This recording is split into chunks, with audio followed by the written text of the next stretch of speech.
வணக்கம் மாணவர்களே. இந்த வீடியோல 10ஆம் வகுப்பு கணிதம் அலகு 3 இயற்கணிதம் இதுல பயிற்சி 3ல் 14ல 6வது கணக்கு பார்க்க போறோம். என்ன கொடுத்திருக்காங்க பாருங்க. மெய்யெண்களை மூலங்களாக கொண்ட 3x² + kx + 81 = 0 என்ற சமன்பாட்டின் ஒரு மூலம் மற்றொரு மூலத்தின் வர்க்கம் எனில் k இன் மதிப்பு காண்க. என்ன கொடுத்திருக்காங்க? ஒரு இருபடி சமன்பாடு கொடுத்திருக்காங்க. இதுக்கு வந்து 2 மூலங்கள் இருக்கும். அது என்னவா இருக்கு? மெய்யெண்களா இருக்கு. இந்த 2 மூலத்துல ஒரு மூலம் மற்றொன்றின் வர்க்கம். வர்க்கம்னா ஸ்கொயர்னு அர்த்தம். ஒரு மூலம் 2 அப்படின்னா இன்னொன்று என்னவா இருக்கும்? வர்க்கம் 2 ஸ்கொயரா இருக்கும். ஒரு மூலம் 5 அப்படின்னா இன்னொன்று என்னவா இருக்கும்? 5 ஸ்கொயராக இருக்கும். அப்படின்னா இந்த கேவோட மதிப்பை நம்ம கண்டுபிடிக்கணும். கண்டுபிடிக்கலாமா? இப்ப பாருங்க. முதல்ல நம்ம ஏபிசியோட மதிப்புல எடுத்து எழுதுமா? ஏன்றது x² கெழு 3, பீன்றது எக்ஸோட கெழு கே, சீன்றது மாறிலி உறுப்பு 81. இப்ப பாருங்க, ஒரு மூலம் நம்ம என்ன எடுத்துக்கலாம்? ஆல்பான்னு எடுத்துக்கலாமா? இன்னொன்று என்னவாக இருக்கும்?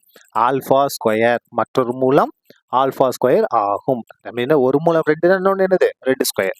அப்போ ஒன்று ஆல்பான்னா இன்னொன்று என்னது? Alpha square. இந்த 2 மூலங்களின் கூடுதல் பெருக்கல் கண்டுபிடிச்சோம்னா நமக்கு ஈஸியா கேவோட மதிப்பு வந்துடும். பாருங்க, முதல்ல மூலங்களின் கூடுதல் எதை கூட்ட போறோம்? ஆல்பாவையும் ஆல்பா ஸ்கொயரையும் கூட்ட போறோம். நமக்கு என்ன கண்டிஷன்? -b/a. இப்ப பாருங்க, alpha plus alpha square equal to இந்த மைனஸ் அப்படியே வந்துருமா? பி பாருங்க, பியோட மதிப்பு என்ன பாருங்க? கே பை ஏ. ஏவோட மதிப்பு 3. இது வந்து நம்ம சமன்பாடு 1ன்னு எடுத்துக்கலாம். அடுத்து நம்ம கண்டுபிடிக்க போறது மூலங்களின் பெருக்கல் பலன். கண்டுபிடிமா? பாருங்க, மூலங்களின் பெருக்கல் பலன். எந்த மூலங்களை? இந்த 2 மூலத்தை பெருக்க போறோம். ஆல்பா பெருக்கல் ஆல்பா ஸ்கொயர். இப்ப பெருக்கலுக்கு நமக்கு என்ன நிபந்தனை? c/a ஈக்குவல் டு சியோட மதிப்பு பாருங்க 81. இந்த இடத்துல ஏவோட மதிப்பு 3. சரியா? இதை கேன்சல் பண்ணுமா?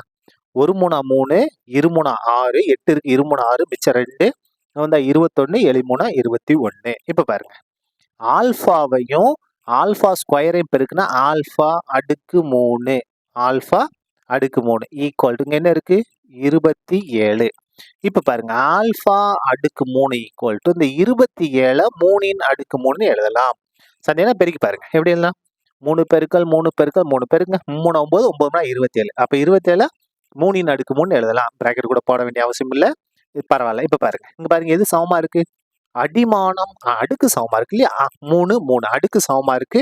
அப்ப அடிமானம் சமம். therefore ஆல்பாவோட மதிப்பு 3. இங்க அடிமானத்துல ஆல்பா இருக்கு, இங்க 3 இருக்கு. அப்ப ஆல்பாவோட மதிப்பு 3. இப்ப என்ன செய்ய போறோம்? இதை வந்து 2ன்னு எடுத்துக்கலாமா? இதுதான் கொண்டு போய் அங்க பிரதியிட போறோம். என்ன பிரதியிட போறோம்?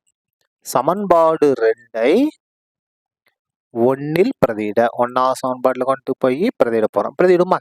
முதல்ல பாருங்க, ஆல்பா இருக்கு. ஆல்பாக்கு மேல என்ன பிரதியிட போறோம்? 3 பிளஸ் இந்த இடத்துல பாருங்க ஆல்பா ஸ்கொயர். ஆல்பாக்கு மேல 3 அடுக்கு 2 அப்படியே வந்துடும். ஈக்குவல் டு மைனஸ் k/3 அப்படியே வந்துடும். இப்ப பாருங்க, 3 பிளஸ் 3 ஸ்கொயர் பண்ணா 9 ஈக்குவல் டு மைனஸ் k/3. இப்ப பாருங்க, கூட்டிடலாமா? 3ஐயும் 9ஐயும் கூட்டினா 12 பெருக்கல் இந்த 3 இங்க வந்துச்சுன்னா பெருக்கலா மாறிடும். வகுத்தலுக்கு வந்து பெருக்கலா மாறும். Equal to minus K. இப்ப பாருங்க, 3 12 36, 36 ஈக்குவல் டு மைனஸ் கே. இப்ப பாருங்க, இத இந்த பக்கம் கொண்டு வாங்க. இடது பக்கம் வந்தா இது பிளஸ் கேவா மாறும். இது வலது பக்கம் கொண்டு போங்க, மைனஸ் 36 மாறும். புரியுதா? பாருங்க, மைனஸ் கே இடது பக்கம் வந்தா பிளஸ்ஸா மாறிடுச்சு. இது பிளஸ் 36, வலது பக்கம் வந்தா மைனஸ் 36 மாறிடுச்சு. இதான் என்னது? நமக்கு தேவையான கேவோட மதிப்பு. இதோட இந்த கணக்கும் முடிந்தது. நன்றி.